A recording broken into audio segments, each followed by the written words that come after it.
Chapter 2.4 Sunken City. They followed the firefly lanterns to the Sunken City. At least, that's what Zoto called it. Retta thought it was a misnomer. The city was actually suspended high above the water, built within the dense tree canopy. Its base was a thick thatch of vines suspended between multiple giant trees. Arches of twisted woodwork emerged from the water, beckoning them towards a hollowed-out tree that served as a central column to the sunken city above. Their vessel entered the hollowed-out trunk, their ship entering a circular basin of water, and on opposite sides on docks were two guards, clad in thick leaf armor. Each leaf was the size of a man's torso and as thick as leather hide. The leaves were curved and bent, their edges sharp and the armor affixed to the men with cinched vines. Zoto gestured to the guards with a flick of his wrist. Each gripped large wooden valves connected to spouts carved from the tree. They twisted the valves, and streams of water rushed in. The central basin's water level rose like a natural elevator. It took their ship and the guards' floating docks up to the city. It was a natural solution, with no need for machinery. At the top, the guards lowered a wooden loading dock to their ship. Retta and Zoto disembarked, following the guards up a spiraling set of stairs carved out from the natural curvature of the tree. Retta should not have been surprised when she reached the top, but the city was so antithetical to anything she'd seen on Earth.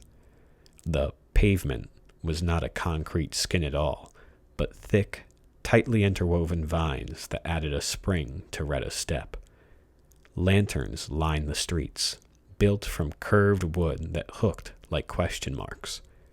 Flowers bloomed at the top of the curve, and bubbles of fireflies hung from the tips. Whatever wasn't made from wood was made from fauna. Street benches were made from the bones of strange beasts. They curved and contoured to the natural shape of a human spine.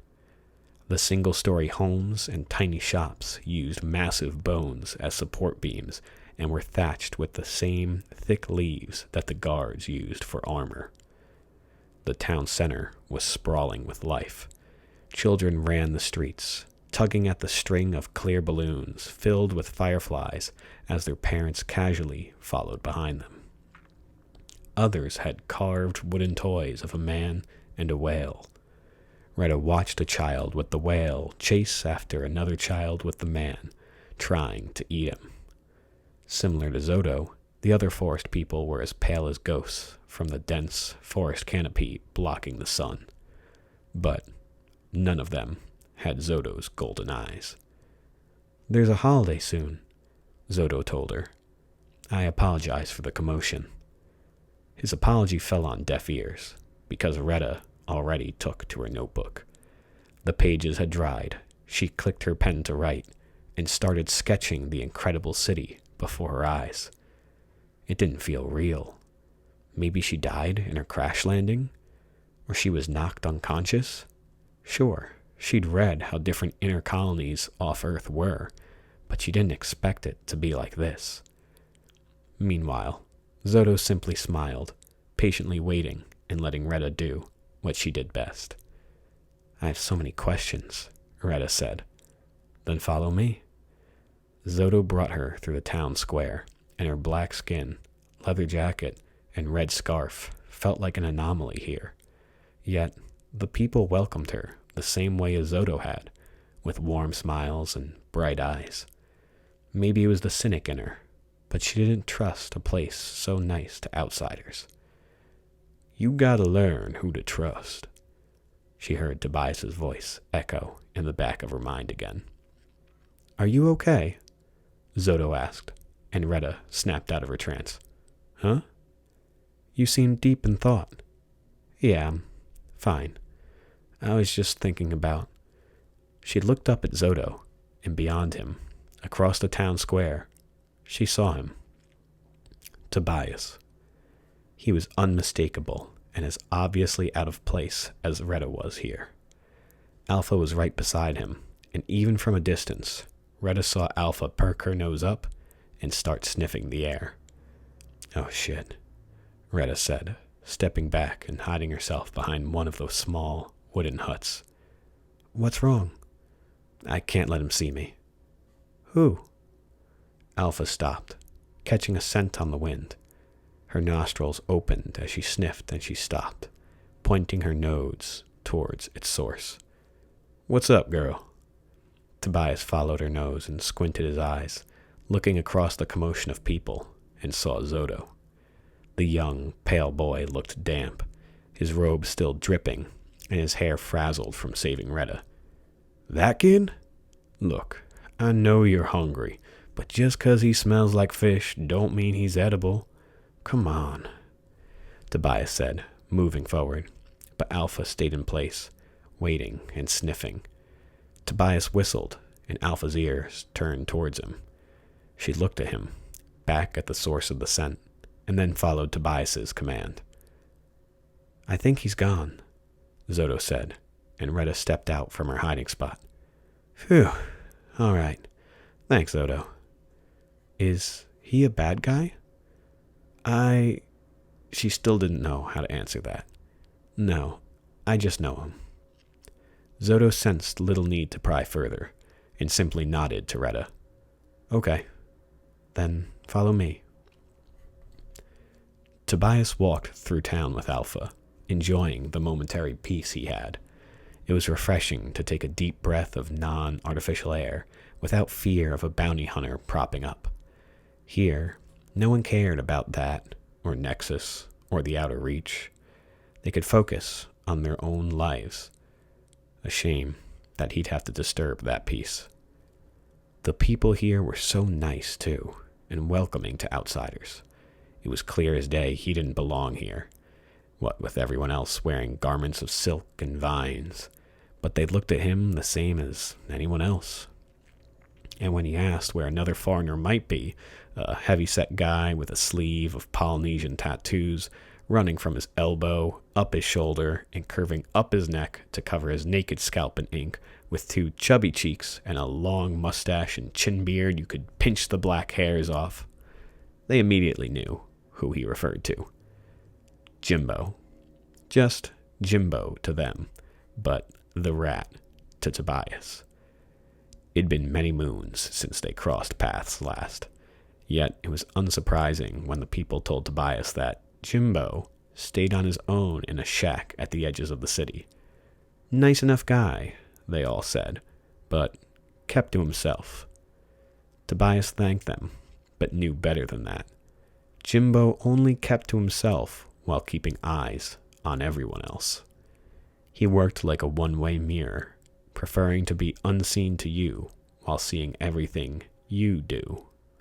It's exactly why he and Tobias didn't get along. But maybe people changed after all these years. Maybe.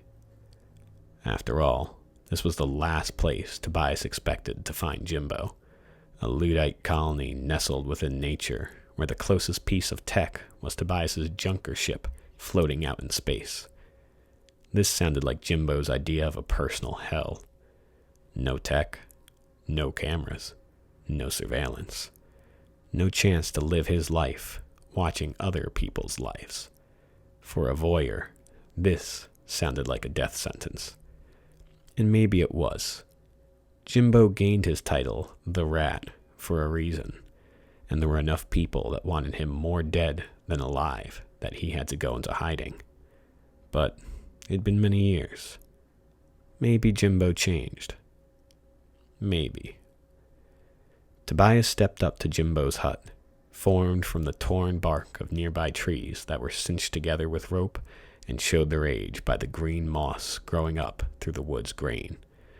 The entrance was obscured by long, flowing black curtains, and when Tobias pushed them aside, a wooden door with an eye slot was on the other side. Extra careful, Tobias thought. Unsurprising. He knocked 3 times on the door and waited for a response before he heard Jimbo's deep, but slightly anxious and fast voice say, "Who is it?" "Tobias, Jimbo." There was a pause of silence. Then Tobias heard Jimbo rise up, go to the door, and slide the eye slot open. "Oh, what a surprise," Jimbo said with little to no surprise in his voice. "Please, come in." "Sure seems calm for me showing up at your door after all these years," Tobias thought. The door creaked open, and as it did, smoke and hot air billowed out from the creases. Tobias covered his mouth and fanned it away, covering the scent of burnt sage from his nose. Maybe other people found it calming, but Tobias hated it. Eventually, the hot air and smoke dissipated, and by the time it did, Jimbo was already back in position, sitting on the floor with his legs crossed, tending to a wooden tea kettle with two small, light brown cups in front of him. "I was just having some tea.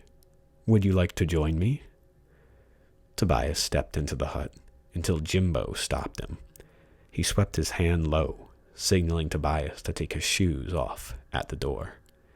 Tobias let out a deep sigh, crouched low, and unlaced his boots.